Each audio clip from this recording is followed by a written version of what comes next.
வணக்கம். ஆகாஷ்வாணி புதுச்சேரி மாநில செய்திகள் வாசிப்பவர் நாராயணசாமி.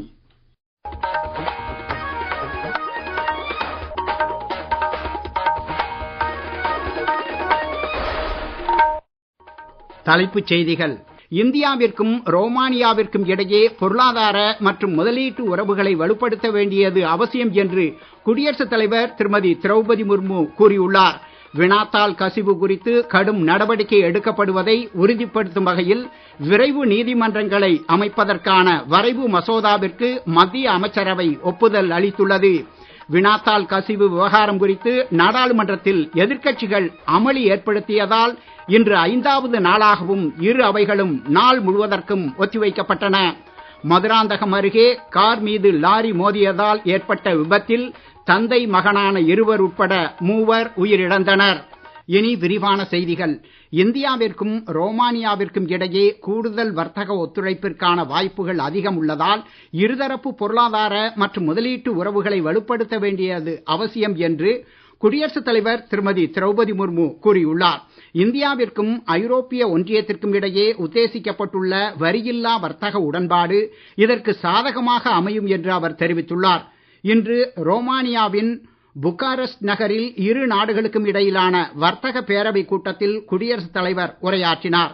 இது குறித்து கூடுதல் விவரங்கள். ரோமானியாவின் தனித்துவம் வாய்ந்த அமைவிடம் மற்றும் ஐரோப்பிய ஒன்றியத்துடன் அந்நாட்டிற்குள்ள ஒருங்கிணைப்பு காரணமாக ஐரோப்பிய சந்தைக்கான இந்தியாவின் தலைவாசலாகவே ரோமானியா திகழ்வதாக குடியரசுத் தலைவர் கூறினார். பாதுகாப்பு உற்பத்தி, புதுப்பிக்கவல்ல எரிசக்தி, தகவல் தொழில்நுட்பம், டிஜிட்டல் பொது கட்டமைப்பு, மருந்து உற்பத்தி, உணவு பதனீடு உட்பட பல துறைகளில் இருதரப்பு ஒத்துழைப்பை வலுப்படுத்திக் கொள்ள இயலும் என்று அவர் தெரிவித்தார். விக்சித் பாரத் இலக்கை நோக்கி பயணித்து வரும் இந்தியாவில் முதலீட்டாளர்களுக்கு சாதகமான சீர்திருத்தங்களும் கொண்டுவரப்படுவதால் உலக முதலீட்டாளர்களுக்கு பல புதிய வாய்ப்புகள் உருவாகும் என்றும் அவர் கூறினார். நீட் வினாத்தாள் கசிவு விவகாரம் குறித்து நாடாளுமன்றத்தில் எதிர்க்கட்சிகள் அமளி ஏற்படுத்தியதால் இன்று 5வது நாளாகவும் இரு அவைகளும் நாள் முழுவதற்கும் ஒத்திவைக்கப்பட்டன. மாநிலங்களவை முதலில் இருமுறையும் பிற்பகல் 2 மணிக்கு மேல் நாள் முழுவதற்கும் ஒத்திவைக்கப்பட்டது.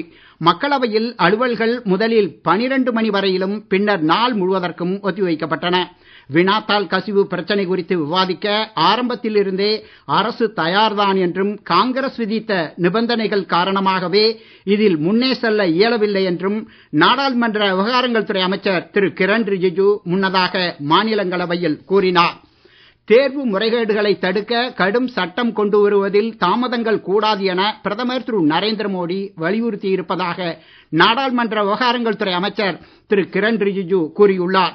நாடும் இதையே விரும்புவதால் மசோதாவை நிறைவேற்றுவதில் தடைகளை தவிர்த்தல் அவசியம் என்று அவர் இன்று நாடாளுமன்ற வளாகத்தில் செய்தியாளர்களிடம் பேசுகையில் கூறினார். மாணவர்களின் எதிர்காலத்தை பாதுகாக்கும் வகையில் மத்திய அரசு முக்கிய நடவடிக்கைகளை மேற்கொண்டு வருவதாகவும் நாடாளுமன்ற விவாதங்களை எதிர்க்கட்சிகள் தடைப்படுத்தினால் இளைஞர்களின் கோபத்திற்கு ஆளாக நேரும் என்றும் அவர் குறிப்பிட்டார். தேர்வு முறைகேடுகள் மற்றும் வினாத்தாள் கசிவில் ஈடுபடுவோர் மீது கடும் நடவடிக்கை எடுக்கப்படுவதை உறுதிப்படுத்தும் வகையில் விரைவு நீதிமன்றங்களை அமைப்பதற்கான வரைவு மசோதாவிற்கு மத்திய அமைச்சரவை ஒப்புதல் அளித்துள்ளது. பிரதமர் திரு நரேந்திர மோடி தலைமையில் நாடாளுமன்ற வளாகத்தில் இன்று நடைபெற்ற மத்திய அமைச்சரவை கூட்டத்தில் இதற்கான முடிவு மேற்கொள்ளப்பட்டது. உத்தேச மசோதா அடுத்த வாரம் நாடாளுமன்றத்தில் தாக்கல் செய்யப்படும் என எதிர்பார்க்கப்படுவதாகவும் தகவல் வெளியாகி உள்ளது. பிஜேபி சிஜேபி தலைவர்களுக்கு இடையிலான 2ஆம் சுற்று பேச்சுவார்த்தைகள் புதுடில்லியில் இன்று நடைபெற்றன. பிஜேபி சார்பில் மத்திய அமைச்சர்கள் திரு ஜே.பி. நட்டா, டாக்டர் ஜிதேந்திர சிங் ஆகியோர் இக்கூட்டத்தில் கலந்து கொண்டனர். தேர்வு நடைமுறைகளில் சீர்திருத்தம் கொண்டு வருவது குறித்த சிஜேபி தரப்பினரின் கோரிக்கைகளை இக்கூட்டத்தின் போது தாங்கள் கேட்டறிந்ததாக திரு ஜே.பி. நட்டா பின்னர் செய்தியாளர்களிடம் கூறினார். 3 முக்கிய கோரிக்கைகளை சிஜேபி தரப்பினர் முன்வைத்திருப்பதாகவும் அவர் தெரிவித்தார். நாளை இன்னொரு சுற்று பேச்சுவார்த்தை நடைபெறும் என்று திரு ஜே.பி. நட்டா மேலும் தெரிவித்தார். நீங்கள் கேட்டுக்கொண்டிருப்பது மாநில செய்திகள்.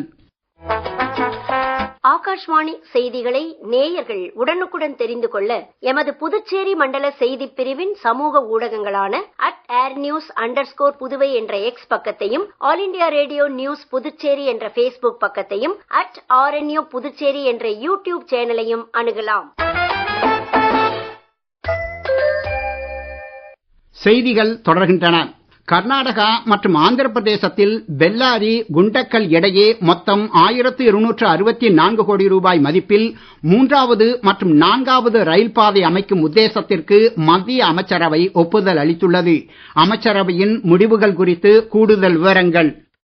பெல்லாரி குண்டக்கல் இடையே கூடுதல் ரயில் பாதைகளை அமைக்க பிரதமரின் கதி சக்தி தேசிய மாஸ்டர் பிளான் திட்டத்தின் கீழ் உத்தேசிக்கப்பட்டுள்ளது. இத்திட்டத்தினால் சம்பந்தப்பட்ட பகுதியில் மொத்தம் 7 லட்சம் மக்கள் தொகையுடன் கூடிய சுமார் 99 கிராமங்களுக்கு போக்குவரத்து இணைப்புகள் மேம்படும். நாட்டின் 3 இடங்களில் மொத்தம் 3030 கோடி ரூபாய் மத்திய நிதி உதவியுடன் பிரத்யேக ரசாயன பூங்காக்களை அமைப்பதற்கான பவ்யா திட்டத்திற்கும் மத்திய அமைச்சரவை ஒப்புதல் அளித்துள்ளது. அடுத்த 5 ஆண்டுகளுக்கான இத்திட்டத்தின் கீழ் உத்தேச ரசாயன பூங்காக்களுக்கு தலா 1000 கோடி ரூபாய் மானியம் வழங்கப்படும். மத்திய தகவல் ஒலிபரப்புத்துறை அமைச்சர் திரு அஸ்வினி வைஷ்ணவ் இன்று புதுடில்லியில் செய்தியாளர்களிடம் இத்தகவல்களை வெளியிட்டார்.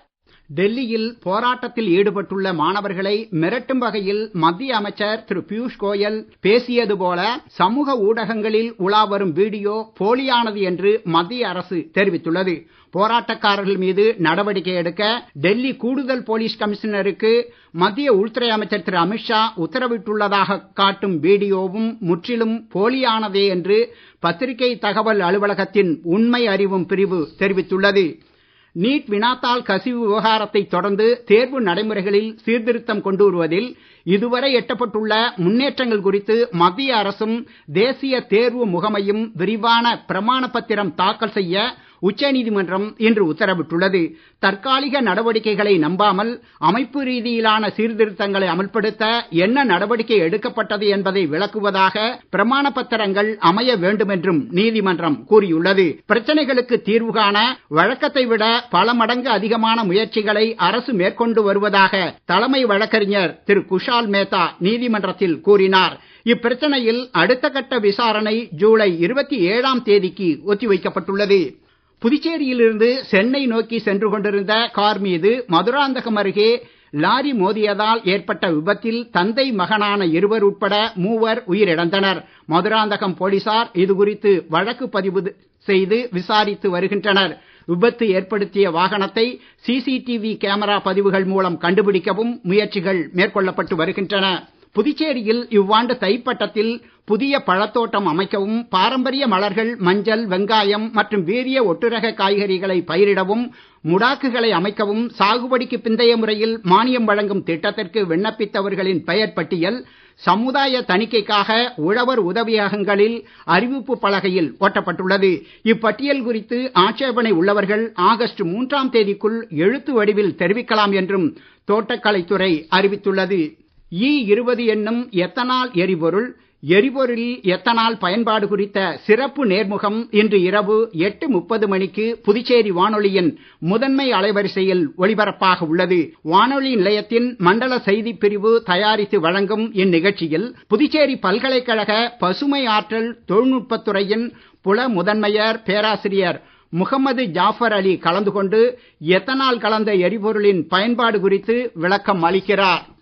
வளிமண்டலத்தில் நிலவும் காற்றழுத்த தாழ்வு பாதைகள் காரணமாக இன்று மேற்கு தொடர்ச்சி மலை மாவட்டங்கள், கடலூர், விழுப்புரம், திருவண்ணாமலை மாவட்டங்களின் ஓரிரு இடங்களிலும் புதுச்சேரி பகுதியிலும் மிதமான மழை பெய்யக்கூடும் என சென்னை வானிலை ஆய்வு மையம் தெரிவித்துள்ளது. தமிழகத்தின் இதர பகுதிகள் மற்றும் காரைக்கால் பகுதியில் லேசானது முதல் மிதமான மழைக்கு வாய்ப்பு இருப்பதாகவும் ஓரிரு இடங்களில் மணிக்கு 50 கிலோமீட்டர் வரையிலான வேகத்தில் பலத்த தரைக்காற்று வீசக்கூடும் என்றும் வானிலை அறிக்கையில் தெரிவிக்கப்பட்டுள்ளது.